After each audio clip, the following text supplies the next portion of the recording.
खुलुमबाय नोंथांमोनखौ आंनि चेनेल बड' एडु गिबियावनो बरायग्रोबाय 2021 आरो 22 आव अनलाइन एप्लाइ जानाय आसाम पुलिसनि ABUP नि गोदान साख्रिनि फिजिकेल टेस्टनि खालारखौ बिथांमोना फोसावनानै होबाय गासै 2134 टा पस्ट दङ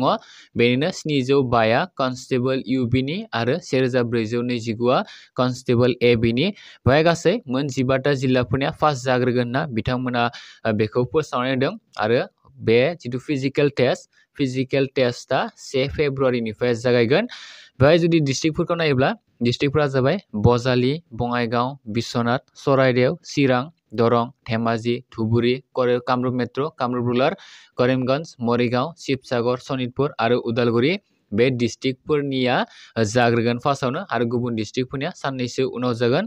गावनि एडमिट कार्डखौ 21 बा दिनै 21 जानुवारि बा दिनैनिफ्राय बेखौ डाउनलड खालामनो हागोन डाउनलड खालामनायनि अफिशियेल वेबसाइटखौ बिथांमोना लिरनानै दोनै www.slprbasam.in आं डाउनलड खालामनायनि जिथु डाउनलडखौ माबोरै खालामो बेखौ स्टेप बाय स्टेप दिन्थिना गोनां उनाव जेब्ला बिथांमोना लिंकखौ होगोन आरो जुदि एडमिट कार्डखौ डाउनलड खालामनो हायाखैब्ला नोंथांमोना बे नम्बराव कन्टेक्ट खालामनो हागोन होनना बुंदों बिथांमोना 8826762317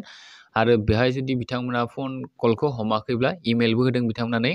helpdesk.admitcard@gmail.com बेहायबो कन्टेक्ट खालामनो हागोन क्लियार खालामना होदों बे मोन 15 टा जिल्लाफोरनियासो 1 फेब्रुवारिनिफ्राय जागोन